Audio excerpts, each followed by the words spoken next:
Good day, sir. I am Raphael Catapang from 3BS ECE. I am here to show you how I learned how the derivation of solving for the wave function and the energy of a particle inside uh, an infinite potential well. So this problem is famously known as the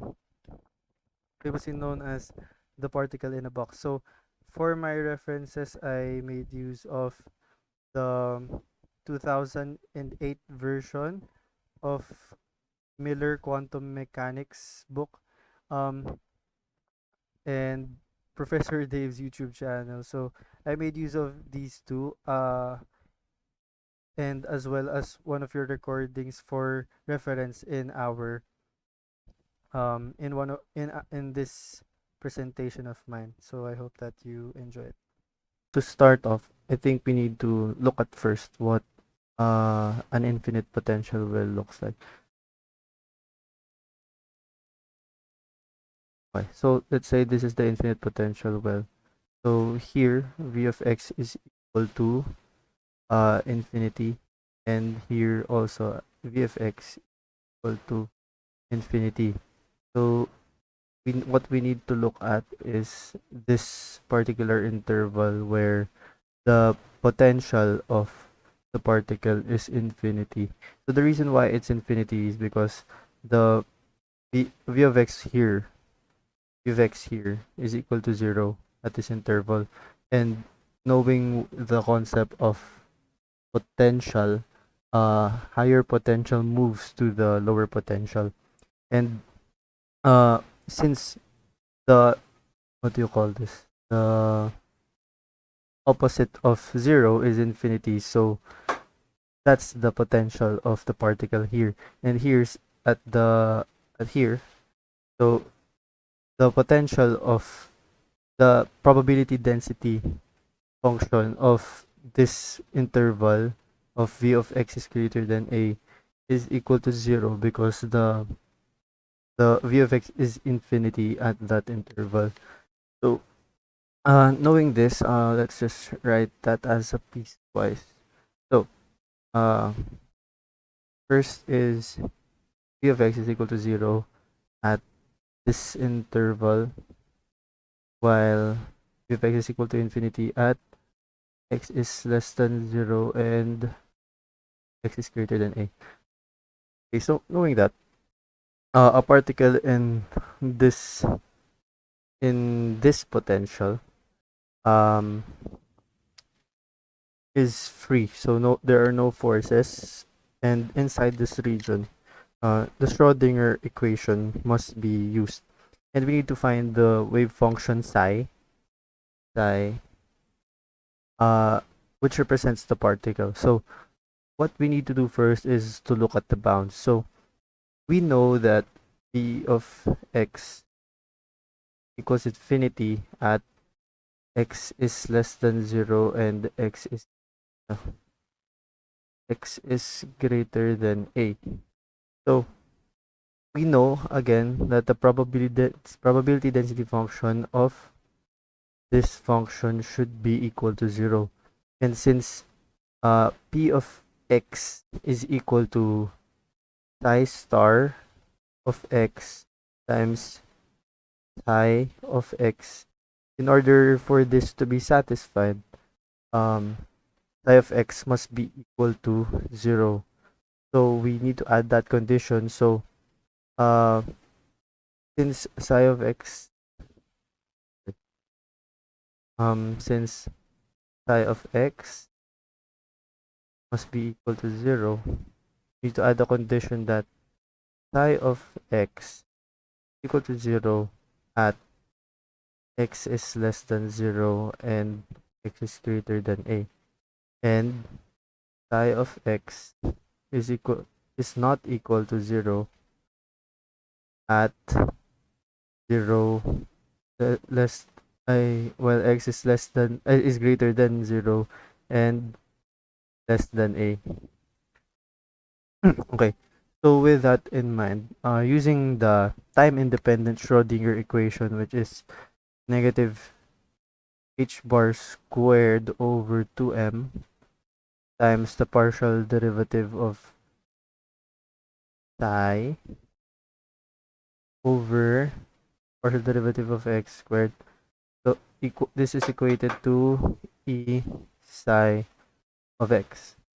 So isolating the partial derivative will make things easier for us. So let's do that first by transferring this expression to the right. So partial derivative of psi over partial derivative of x squared equal to h bar squared over 2m psi of x.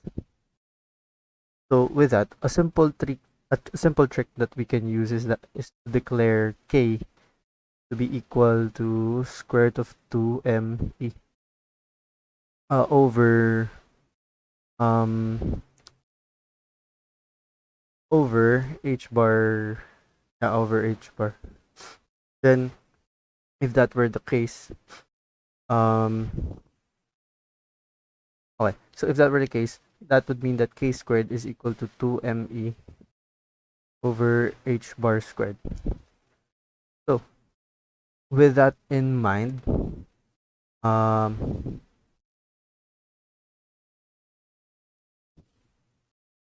oh, that was my bad. Okay, the reason why it was not making sense because this 2me, this should be h bar multiply divide by h bar squared and multiply by 2m. Okay, so now things align that this is actually equal to this, so we can just substitute that. There should be a negative sign there. So the partial derivative of psi over partial derivative of x squared equals negative k squared psi of x. Okay, so with this, by moving this to the other side, so we arrive at this equation.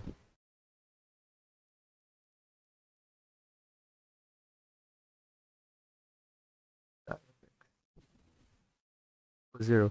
So we can observe that this is a second order differential equation. Since v of x is equal to 0, the solution to the differential equation is the free particle solutions. This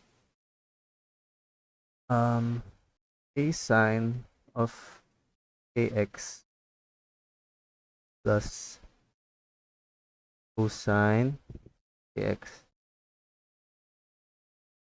where k is equal to, again, square root of 2me over h bar. Yes. Okay. So with that in mind, this particular solution has already been proved. So if we try to prove this, so no, if we substitute this here, so uh, it would arrive to 0, and you are free to try that for yourself. So here a and b are the constants that should be solved for. So we must check that. So psi must be equal to 0 at the boundaries. So psi of 0 equal to 0 and psi of a equal to 0 as well. So knowing the nature of sine and cosine, sine 0 would be equal to 0 if uh yeah, sine 0 is equal to 0 while cosine 0 is equal to 1. So in order for us to satisfy this, um we need to get rid of this. And since cosine would always be equal to 1 when this whole expression is equal to 0, we need to get rid of that by equating b to 0.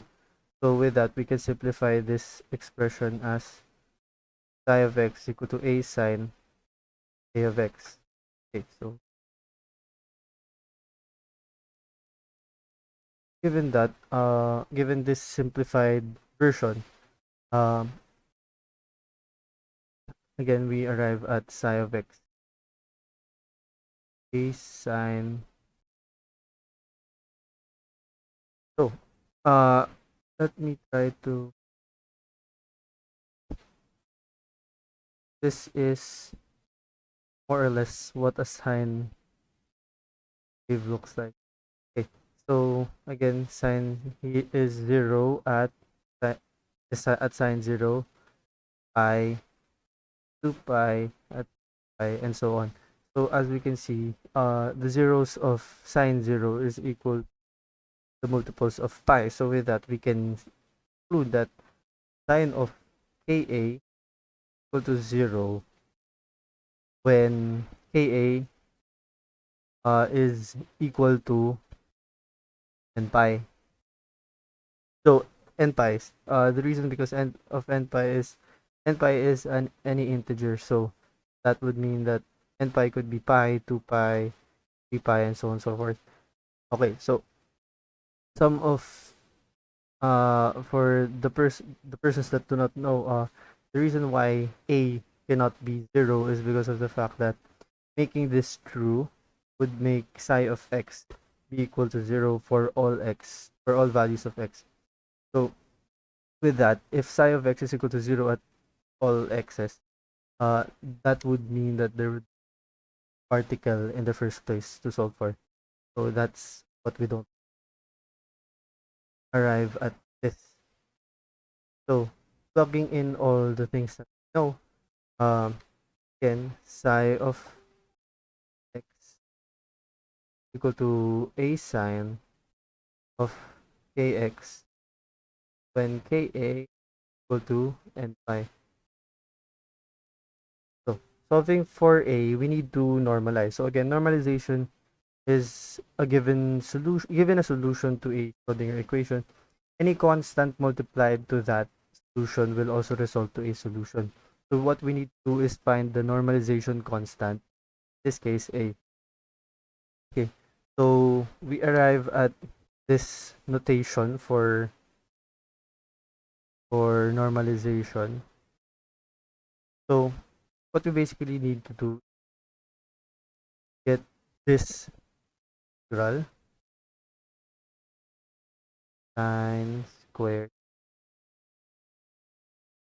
x dx, basically square the whole thing.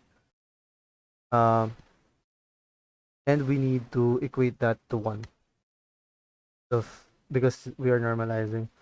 And since a is a constant, we can move that out. So it would be just like this, sine squared of ax. And uh, by looking back to our trigonometric identities, we can make sine squared be equal to 1 minus cosine 2 ax per 2 equals 1. So with that, we can make two expressions out of this. So then this is a 0 1 half minus sine 2k over 2 equals 1. So with that, uh, let's get the derivative of all of these. So first, for this first term, uh, the integral of 1 half is equal to x over 2. X over 2, and we evaluate that at a. So this would be a over 2 minus 0 over 2. So then that would mean that this first term is a over. So for this second term, um, that would be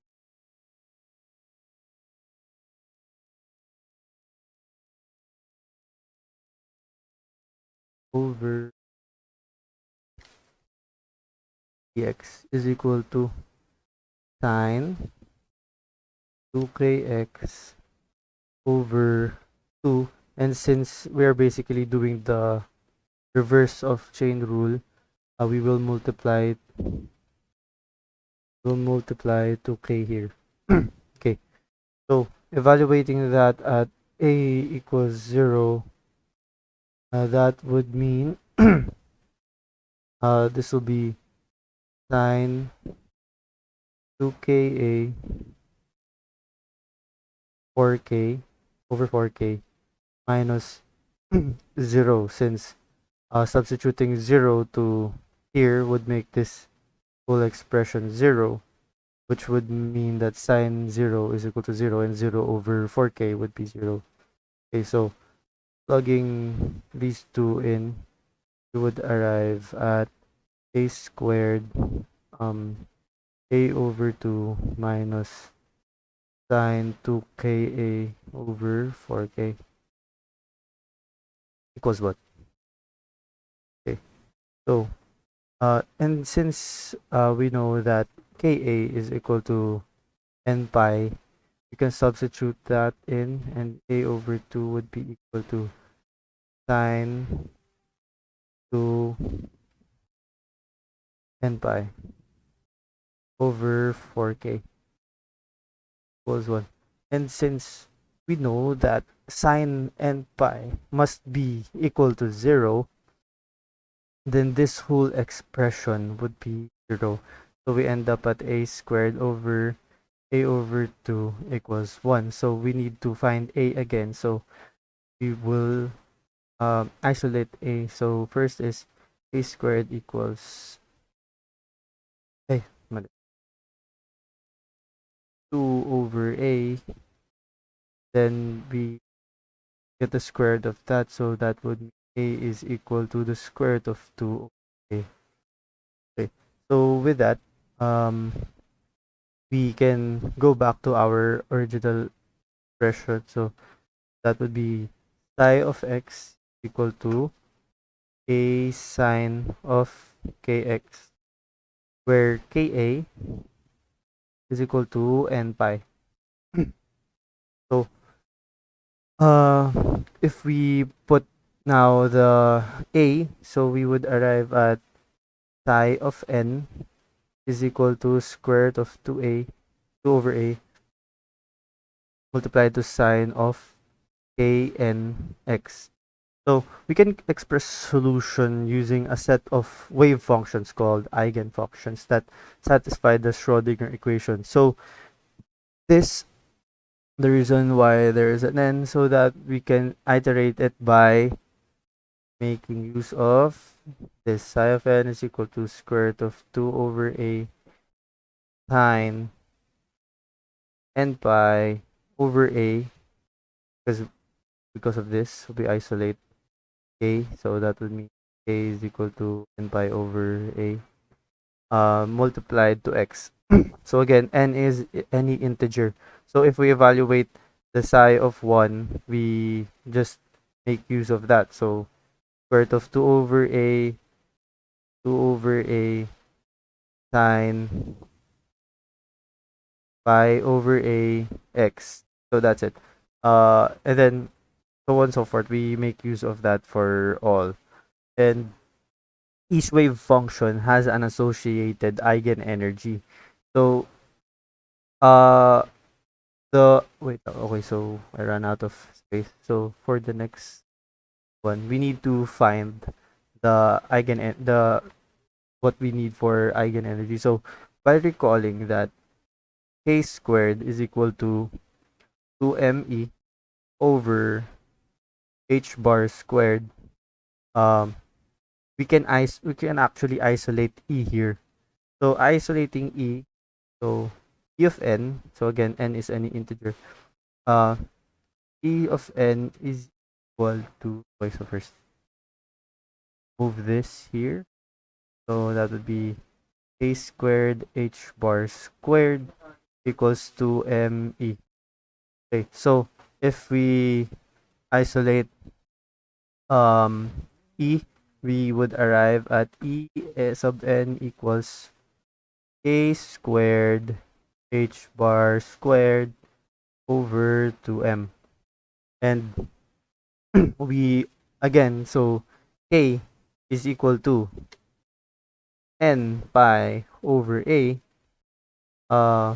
We would arrive at e sub n is equal to n squared pi squared h bar squared over 2m a squared.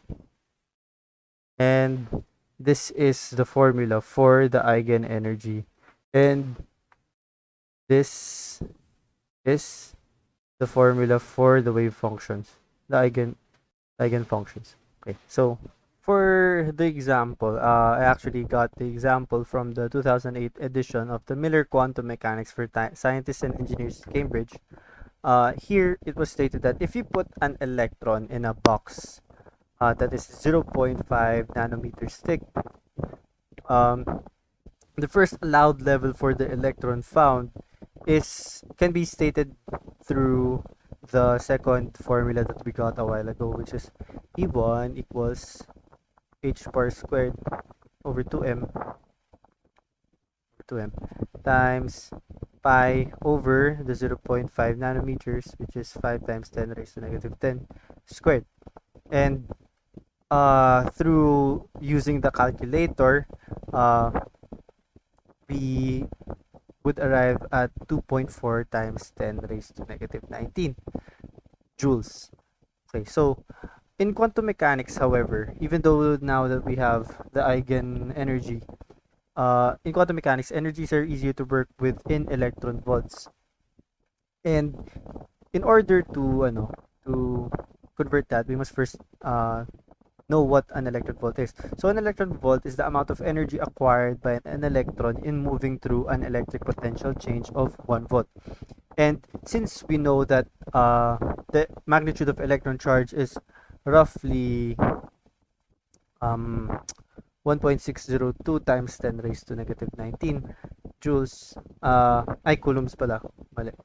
In coulombs, we can convert this to electron volts. So this can be done by 2.4 times 10 raised to negative 19 over 1.602 times 10 raised to negative 19. So let me get my calculator real quick. 2.4 times 10 raised to negative 19 divided by 1.602 times 10 raised to negative 19. We would arrive at 1.498127341 electron volts. So if that were the case, so let's just round this to 1.498 electron volts. So if we want to know what's the second what do you call this, the second for E2, okay, so instead of just doing this again for E2, what we can do is know that the separation between the first and second allowed energies can be found by E2 minus E1 equal to 3E1. So by knowing this relationship, we just simply multiply this and we arrived at, it's roughly 4.5, but I want to calculate it. Answer times 3. So that is 4.494382022 electron volts. So this is so again, the first allowed level in our well is the 1.498 electron volts, and the second and the separation between the first and second allowed energies is 4.494. So that's the difference between the first and the second eigenenergies. So I hope that that quick tutorial of the derivation and a simple example helped you in knowing more about the infinite potential well.